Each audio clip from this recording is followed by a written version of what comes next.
2 Samuel 11. Davi e Batseba. Na primavera seguinte, época do ano em que os reis costumam sair para a guerra, Davi mandou que Joabe, os seus oficiais e o exército israelita fossem atacar os inimigos. Eles venceram os amonitas e cercaram a cidade de Rabá, mas Davi ficou em Jerusalém. Uma tarde, Davi se levantou, depois de ter dormido um pouco, e foi passear no terraço do palácio. Dali viu uma mulher muito bonita tomando banho. Aí ele mandou que descobrisse quem era aquela mulher e soube que era Batseba, filha de Eliam, a esposa de Urias, o heteu. Então Davi mandou que alguns mensageiros fossem buscá-la. Eles a trouxeram e Davi teve relações com ela. Batseba tinha justamente terminado o seu ritual mensal de purificação. Ela voltou para casa e depois descobriu que estava grávida e mandou um recado a Davi contando isso. Davi mandou então esta mensagem a Joabe: "Mande que Urias, o heteu, venha falar comigo." E Joabe obedeceu. Quando Urias chegou, Davi perguntou a ele se Joabe e as tropas estavam bem e como estava indo a guerra. Depois disse a Urias: "Vá para casa e descanse um pouco." Urias saiu e Davi mandou levar um presente à casa dele. Mas Urias não foi para casa. Em vez disso, dormiu no portão do palácio junto com os guardas do rei. Quando Davi soube que Urias não tinha ido para casa, perguntou-lhe: "Você acaba de voltar, depois de ter ficado fora muito tempo. Por que não foi para casa?" Urias respondeu: "Os homens de Israel e de Judá estão longe, na frente de batalha, e a arca da aliança está com eles. O meu comandante Joabe e os seus oficiais estão acampados ao ar livre. Como poderia eu ir para casa, comer e beber e dormir com a minha mulher? Juro por tudo que é sagrado que nunca poderia fazer isso." Então Davi disse: "Fique aqui o resto do dia. Amanhã eu o mandarei de volta." E Urias ficou em Jerusalém naquele dia e no dia seguinte. Davi convidou-o para jantar e fez com que ele ficasse bêbado. Mesmo assim, Urias não foi para casa naquela noite. Em vez disso, dormiu no seu cobertor, no quarto da guarda do palácio. Na manhã seguinte, Davi escreveu uma carta a Joabe e mandou por Urias. Davi escreveu o seguinte: "Ponha Urias na linha de frente, onde a luta é mais pesada. Depois se retire e deixe que ele seja morto." Por isso, enquanto estava cercando a cidade, Joabe mandou Urias para um lugar onde sabia que o inimigo estava mais forte. As tropas inimigas saíram da cidade, lutaram contra as forças de Joabe e mataram alguns oficiais de Davi, e Urias também foi morto. Então Joabe mandou a Davi notícias da batalha. Ele disse ao mensageiro o seguinte: "Se, depois que você contar ao rei tudo sobre a batalha, ele ficar zangado e perguntar por que vocês chegaram tão perto da cidade para lutar com eles, não viram que eles poderiam atirar flechas do alto da muralha? Vocês não lembram como Abimeleque, filho de Jerubezete, foi morto? Foi na cidade de Tebes, onde uma mulher atirou de cima da muralha uma pedra de moinho e o matou. Então por que vocês chegaram tão perto da muralha? Se o rei perguntar isso, responda: Urias, seu oficial, também foi morto." Então o mensageiro foi e disse a Davi o que Joabe tinha mandado. O mensageiro disse assim: "Os inimigos eram mais fortes do que nós e saíram para fora da cidade para lutar em campo aberto, mas nós os forçamos a voltar para o portão da cidade. Então eles atiraram flechas do alto da muralha contra nós, e alguns de seus oficiais foram mortos. E o seu oficial Urias também morreu." Davi respondeu ao mensageiro: "Anime Joabe e diga-lhe que não fique preocupado, pois numa batalha nunca se sabe quem vai morrer. Diga-lhe que ataque com mais força até conquistar a cidade." Batseba soube que o marido tinha morrido e chorou por ele. Depois que passou o tempo de luto, Davi mandou trazê-la para o palácio. Ela se tornou sua esposa e lhe deu um filho, mas o Senhor não gostou do que Davi tinha feito. 2 Samuel 12. O profeta Natã repreende Davi. O Senhor Deus mandou que o profeta Natã fosse falar com Davi.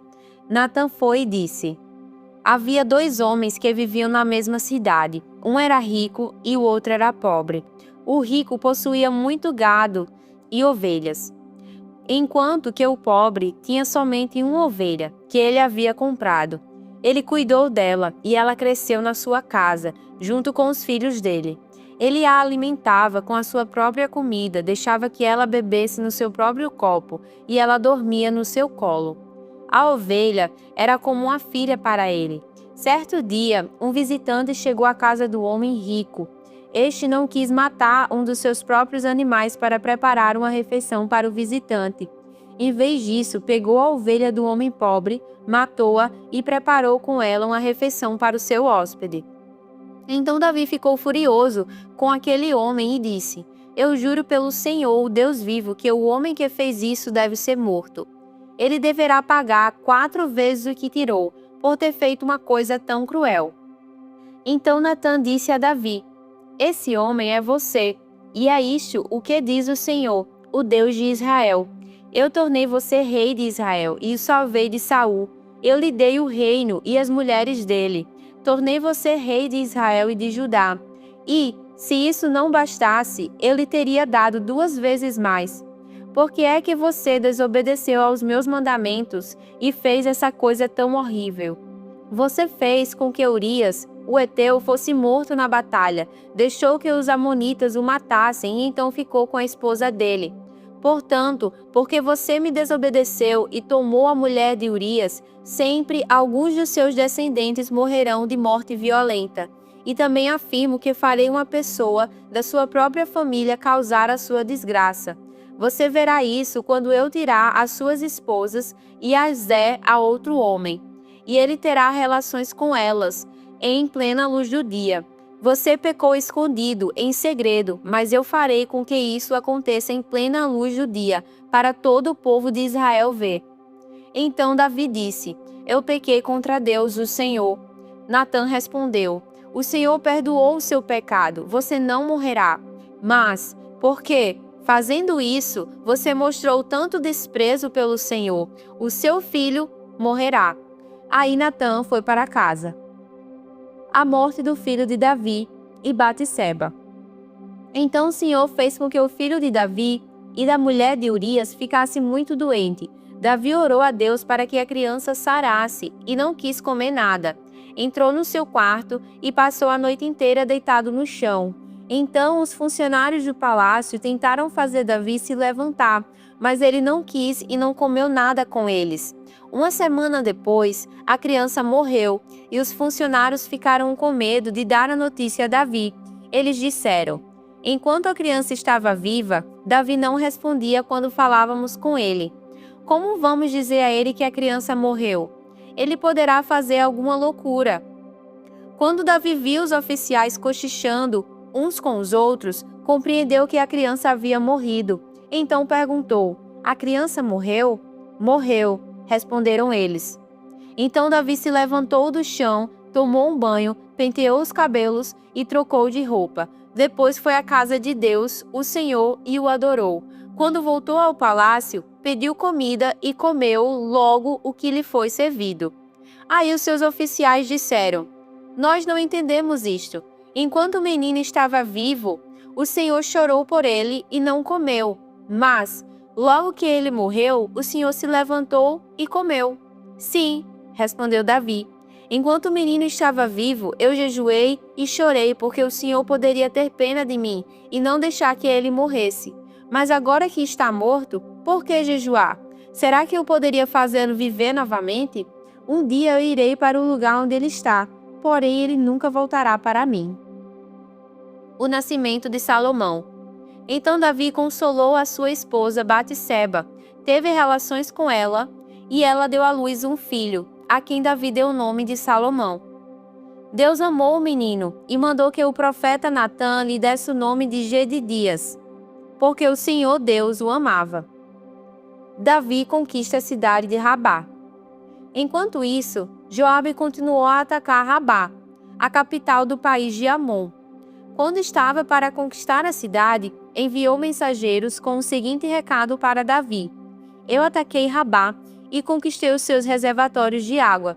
reúna agora o resto dos seus soldados e o Senhor ataque a cidade e tome-a. Eu não quero ficar com a glória dessa vitória."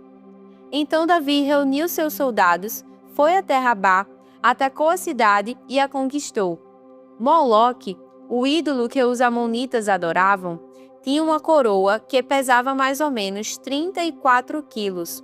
A coroa era de ouro e nela havia uma pedra preciosa que Davi tirou e colocou na sua própria coroa. Levou também de Rabá muitas coisas de valor. Davi fez o povo da cidade trabalhar com serras, enxadas e machados e fabricar tijolos. E fez o mesmo em todas as outras cidades de Amon. Então Davi e seus soldados voltaram para Jerusalém. Daniel 6. Daniel na cova dos leões. O rei Dário resolveu dividir o país em 120 províncias e escolher 120 homens para governá-los. A fim de que tudo corresse bem e não houvesse prejuízo, o rei nomeou 3 ministros para controlarem os 120 governadores. Um desses ministros era Daniel, e ele mostrou logo que era mais competente do que os outros ministros e governadores. Ele tinha tanta capacidade que o rei pensou em colocá-lo como a mais alta autoridade do reino. Aí, os outros ministros e os governadores procuraram achar um motivo para acusar Daniel de ser mau administrador, mas não encontraram. Daniel era honesto e direito, e ninguém podia acusá-lo de ter feito qualquer coisa errada. Então, eles disseram uns aos outros: "Não encontraremos motivo para acusar Daniel, a não ser que alguma coisa tenha a ver com a religião dele." Então, foram todos juntos falar com o rei e disseram: "Que o rei Dário viva para sempre. Todos nós que ocupamos posições de autoridade no reino, isto é, os ministros, os governadores, os prefeitos e as outras autoridades, nos reunimos e concordamos em pedir ao Senhor que dê uma ordem que não poderá ser desobedecida. Ordene que, durante 30 dias, todos façam os seus pedidos somente ao Senhor. Se durante esse tempo alguém fizer um pedido a qualquer Deus ou a qualquer outro homem, essa pessoa será jogada na cova dos leões. Portanto, ó rei, dê a ordem e a assine, a fim de que não possa ser anulada, de acordo com a lei dos medos e dos persas. Essa ordem não poderá ser anulada." O rei concordou, assinou a ordem e mandou que fosse publicada. Quando Daniel soube que o rei tinha assinado a ordem, voltou para casa. No andar de cima havia um quarto com janelas, que dava para Jerusalém. Daniel abriu as janelas, ajoelhou-se e orou, dando graças ao seu Deus. Ele costumava fazer isso 3 vezes por dia. Os inimigos de Daniel foram juntos até a casa dele e o encontraram orando ao seu Deus. Então, foram procurar o rei, a fim de falar com ele a respeito da ordem. Eles disseram: "Ó rei, o Senhor assinou uma ordem que proíbe que, durante 30 dias, se façam pedidos a qualquer Deus ou a qualquer outro homem, a não ser ao Senhor. E a ordem diz que também quem desobedecer será jogado na cova dos leões. Não é verdade?"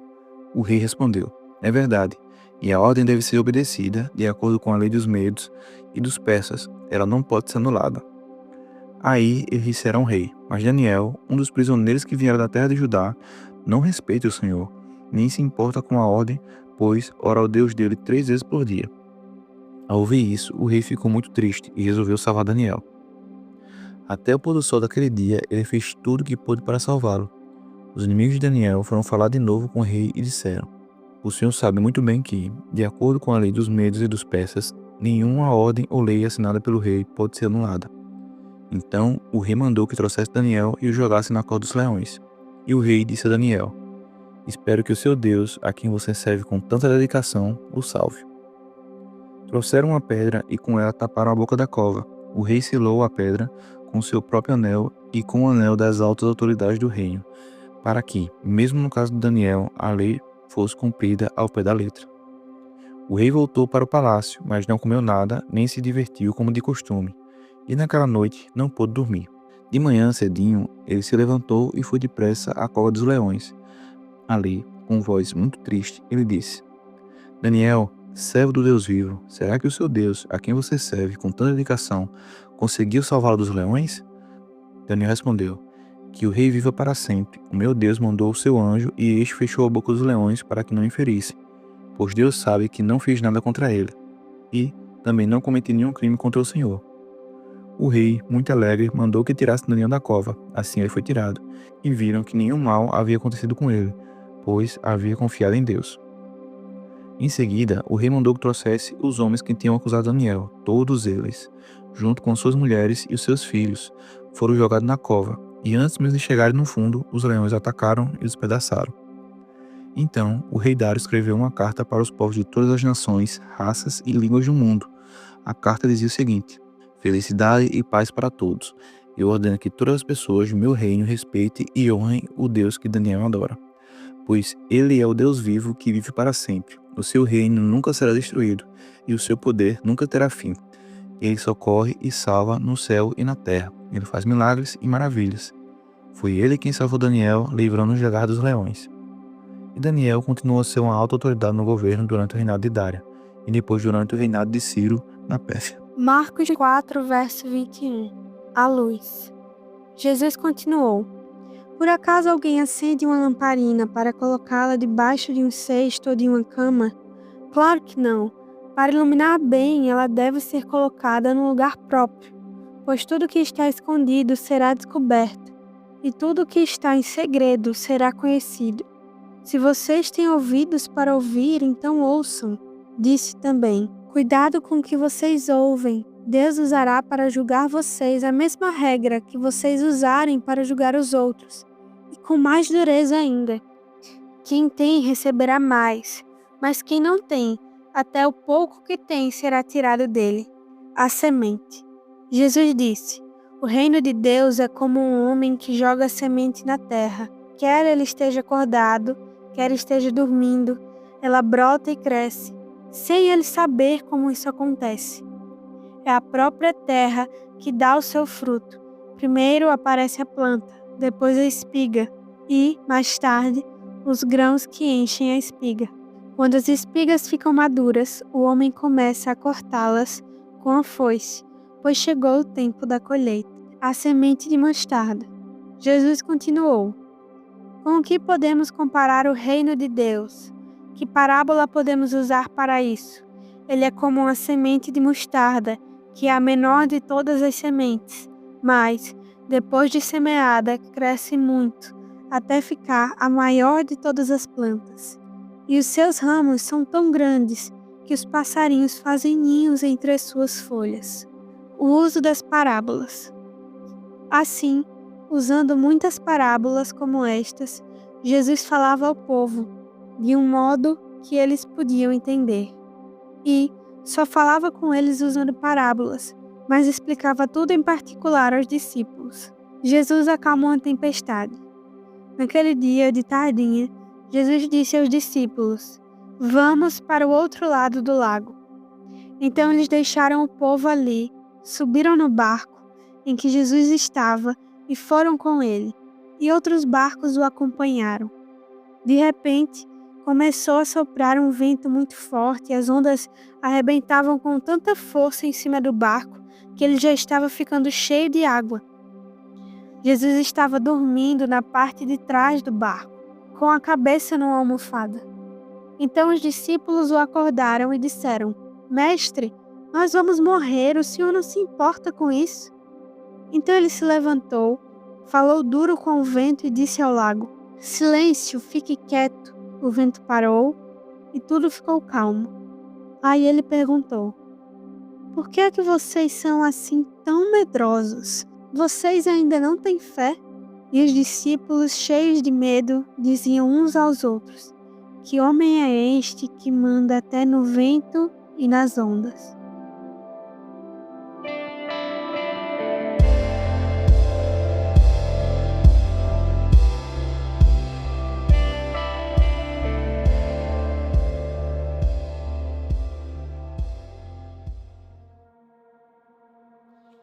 E vamos para o nosso momento de oração, aonde você estiver, se você puder, feche seus olhos e ore comigo. Senhor nosso Deus, nós te agradecemos por esse tempo precioso da Tua presença, de aprender mais de Ti, de conhecer mais de Ti, Pai.